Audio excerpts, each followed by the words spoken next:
Hello friends, स्वागत है आपका एस्टिमेशन कोस्टिंग के लेक्चर 3 में। इससे पहले हमने जाना है प्लिंथ एरिया रेट एस्टिमेट के बारे में। अगर आप वो वीडियो नहीं देखे हैं तो जाकर ज़रूर देखें। और इस वीडियो में हम जानने वाले हैं टाइप्स ऑफ डिटेल्ड एस्टिमेट के बारे में, जो कि हैं revised estimate, supplementary estimate, revised and supplementary estimate and annual repairs and maintenance. ये चार जो आप एस्टिमेट देख रहे हैं ये हैं टाइप्स ऑफ डिटेल्ड एस्टिमेट। इन्हें हम बारी बारी से डिटेल्ड में जानेंगे। उससे पहले अगर आप मेरे चैनल पर न्यू हैं तो वीडियो को शेयर करें, लाइक करें और चैनल को सब्सक्राइब करें और बेल आइकन को दबाना ना भूलें, ताकि इस प्रकार की वीडियो मैं आपको हमेशा देता रहूं। तो चलिए वीडियो को शुरू करते हैं। Revised estimate, when expenditure of work exceeds और लाइकली टू एक्सीड्स बाय 10%।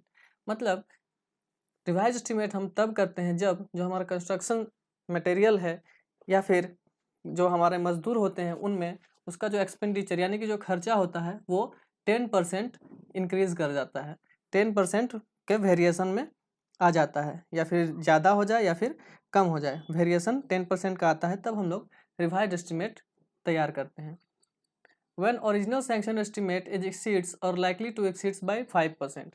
कहने का मतलब है कि जो हमारी ओरिजिनल सैंक्शन एस्टिमेट है, मतलब जो किसी भी कंस्ट्रक्शन वर्क के लिए जो हमारा व्यय है, जो खर्चा है, जो एस्टिमेट हमें दिया गया है, जितने में पैसे में हमें तैयार करना है उस कंस्ट्रक्शन को, उसमें अगर 5% जो है इंक्रीज कर जाए, तो वेरिएशन आ जाए 5% का, तो भी हम लोग रिवाइज एस्टिमेट करते हैं। नेक्स्ट है हमारा when there are material deviation from the original proposal, even cost is may be same as sanction estimate।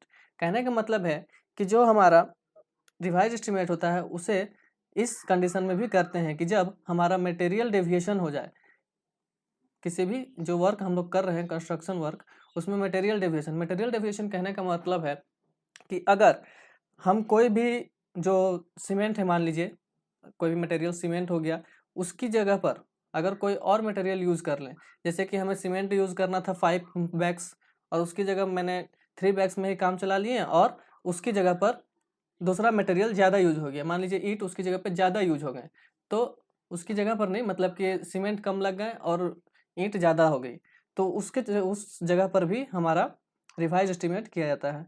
Material deviation का यही मतलब होता है कि मान लीजिए कोई जो मटेरियल है वो ज़्यादा लग गया, जितना हमें लगाना था उससे कम हो गया, या फिर कोई और मटेरियल जो हमें कम लगाना था वो ज़्यादा लग गया, तो उस जगह पर क्या होता है कि मटेरियल का कोई कम हो गया कोई ज़्यादा हो गया, उसके में जो सैंक्शन एस्टिमेट होता है वो कभी मतलब कि एक्सीड नहीं करता है और डिक्रीज भी नहीं करता है, सेम रह जाता है, जितना हमारा सैंक्शन एस्टिमेट है वो सेम ही रह जाता है। तो उस हालात में भी हमें रिवाइज एस्टिमेट करनी पड़ती है, क्योंकि मटेरियल तो डेविएशन हुआ है, तो उससे हम लोगों को एस्टिमेशन में दिखाना होगा कि जो हमने सीमेंट यूज़ किए या फिर कोई भी मटेरियल है वो यूज़ किया, वो थोड़ा कम यूज़ किया गया है, और जो दूसरा मटेरियल है वो ज़्यादा यूज़ किया गया है, तो उस स्थान पर भी हम लोग रिवाइज एस्टिमेट करते हैं। अगर सैंक्शन एस्टिमेट सेम हो तो भी, और ज़्यादा हो जाए या कम हो जाए तो भी। नेक्स्ट है हमारा supplementary estimate. Supplementary estimate is prepared when additional work is required whose proposal is in sanctioned estimate.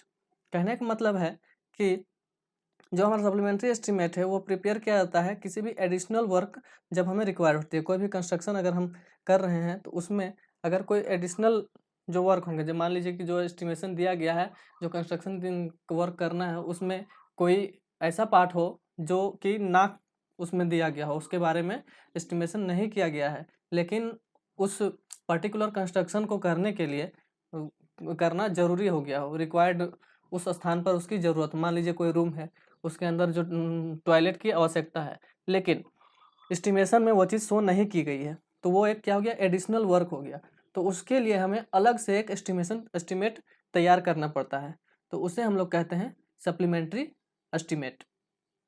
Next क्या है, when further development is required during the progress of work.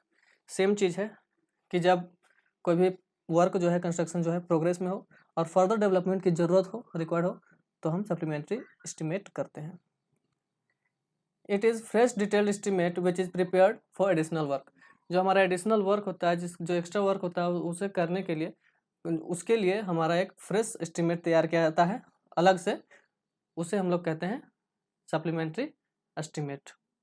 Next जो हमारा है वो है revised and supplementary estimate.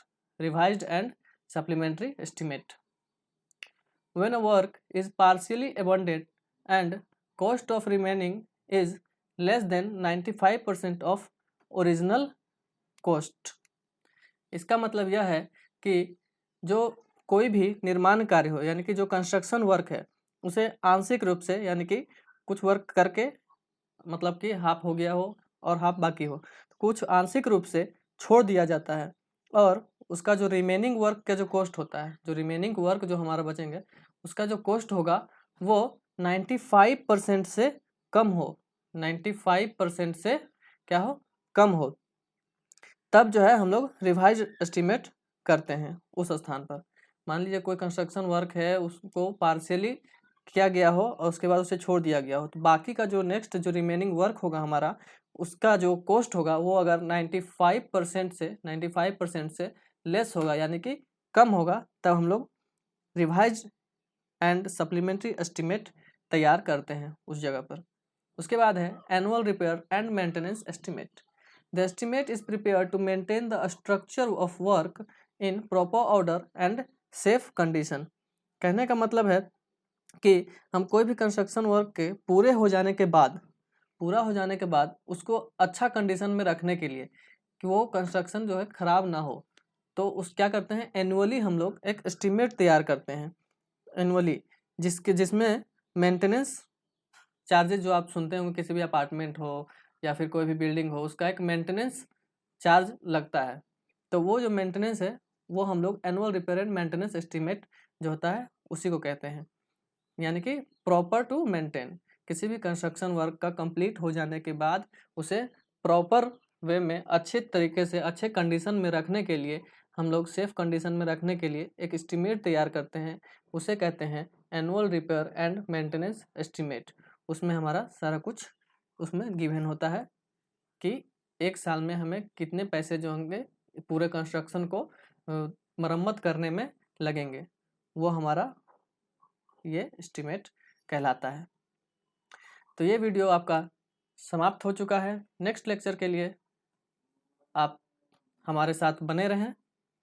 Show some support by subscribing our channel so that we continue to make more videos like this for you.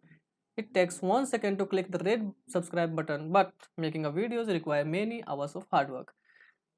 तो आप समझ रहे होंगे, वीडियो को प्लीज़ लाइक करें, सब्सक्राइब करें, शेयर करें और बेल आइकन को दबाना ना भूलें।